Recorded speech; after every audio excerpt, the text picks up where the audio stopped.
날마다 쓰는 나의 신앙일기 TV 데일리 큐티 나무양기입니다. 오늘은 출애굽기 39장 32절에서 43절을 묵상하겠습니다.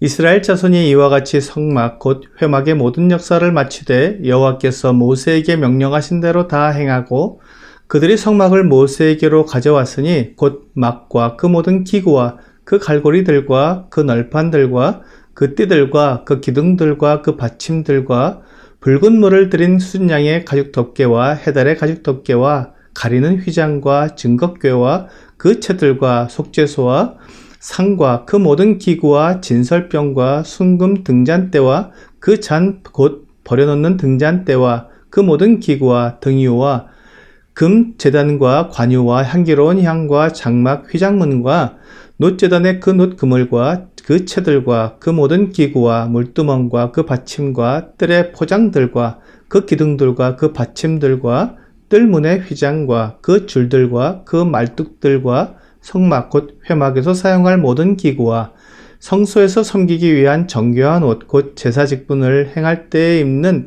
제사장 아론의 거룩한 옷과 그의 아들들의 옷이라.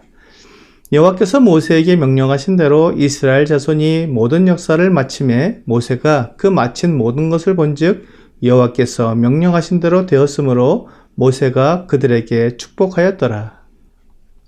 오늘 본문은 모세와 이스라엘 자손들이 성막을 만드는 역사를 마치는 내용을 다루고 있습니다. 성막 제작이라는 큰 일을 시작하고 마치는 데에는 수고와 인내가 필요했습니다. 또한 필요한 재료들을 드리는 헌신도 필요했습니다. 이스라엘 백성들 모두가 이 일에 합심하고 노력해서 결국 성막을 만드는 일을 마치게 되었습니다. 성막 만드는 일을 마쳤다는 것은 이제 하나님께 예배드리는 일이 시작된다는 것을 의미합니다. 이스라엘 백성들은 지금까지 하나님께서 기뻐하시는 예배, 하나님과의 교제, 화목을 누리지 못했지만 이제 성막이 완성되었기 때문에 그러한 기쁨을 누릴 수 있게 되었습니다. 하나님께서 이스라엘 백성들에게 성막을 만들라고 하신 이유가 바로 그것이었습니다. 하나님은 이스라엘 백성들의 하나님이 되시고 이스라엘 백성들은 하나님의 백성이 되는 것입니다. 이스라엘 백성들이 하나님께서 명령하신 대로 모든 것을 만들었기 때문에 하나님이 원하시는 예배를 드릴 수 있게 된 것입니다. 하나님은 언제나 시작과 끝을 정확히 이루시는 분이십니다. 이 세상을 시작하신 하나님께서 이 세상을 끝내시는 마지막을 계획하셨습니다. 그 마지막이 요한계시록에 나와 있습니다. 하나님은 계획하신 것을 마치지 않고 흐지부지 지나가시는 분이 아닙니다. 모든 것을 시작과 끝으로 계획하시고 그 계획대로 완전하게 이루십니다. 하나님은 변하지 않으시는 분이십니다. 그러므로 그 계획이 바뀌거나 취소되지 않습니다. 히브리서 13장 8절은 예수 그리스도는 어제나 오늘이나 영원토록 동일하시니라 라고 말씀하고 있습니다. 영원히 동일하신 주 예수 그리스도께서 사람들을 구원할 계획을 세우시고 그 계획대로 모든 것을 이루어 나가시는 것이 아름답습니다. 주 예수님께서 계획을 시작하시고 끝마치셨기 때문에 우리의 모든 죄가 다 용서받고 하나님의 자녀가 될 수 있는 길이 열리게 된 것입니다.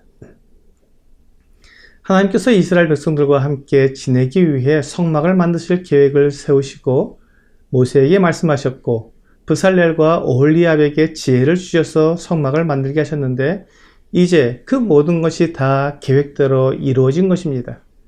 그러므로 하나님께서 이스라엘 백성들과 함께 거하시는 계획이 이루어지게 되었습니다. 이와 같이 시작한 것을 끝내는 것이 매우 중요합니다. 그런데 우리는 시작은 잘하지만 끝내는 것은 잘하지 못하는 것을 보게 됩니다. 계획을 세우고 시작을 하지만 그 계획대로 잘 이루어지지 않고 어려움이 생기면 계획을 포기하거나 바꾸어 버립니다. 그렇게 되면 처음 계획했던 대로 되지 않아 실망을 하게 됩니다.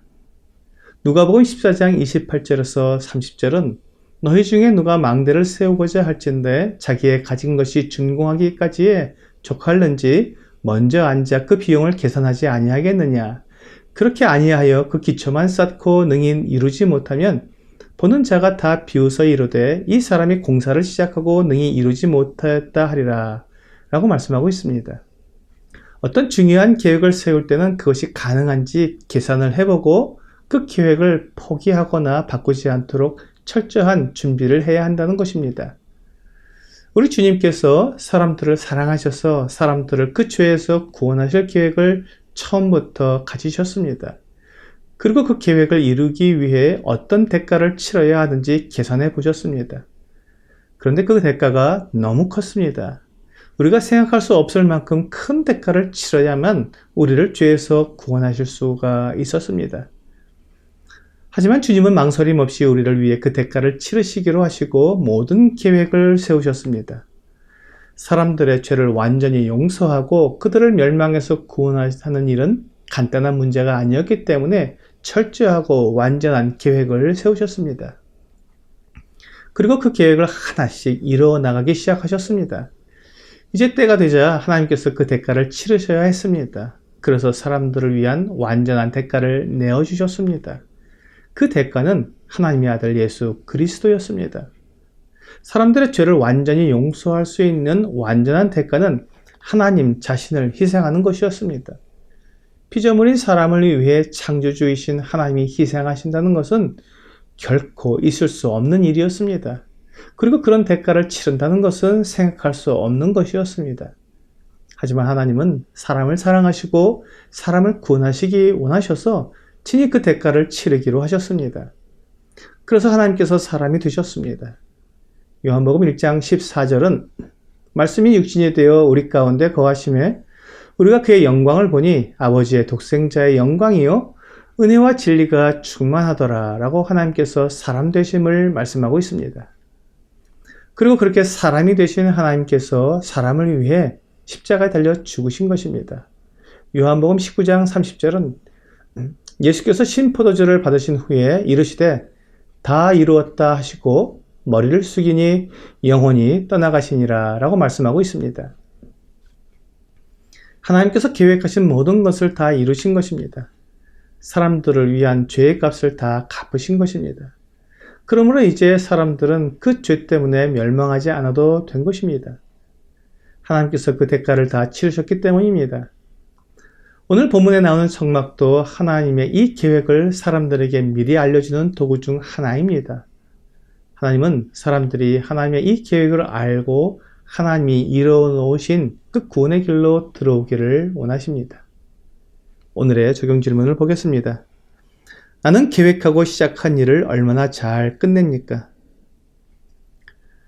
아무리 큰 대가를 치르더라도 계획한 일을 이루겠다는 다짐과 각오가 없다면 시작한 일을 이루기가 어려울 것입니다. 우리는 언제나 대가를 치를 준비가 되어 있어야 합니다. 오늘 나를 위해 최고의 대가를 치러주신 하나님의 사랑을 깨닫고 그 놀라운 구원 계획을 이루신 주님께 감사하는 여러분과 제가 되기를 주 예수님의 이름으로 기도합니다.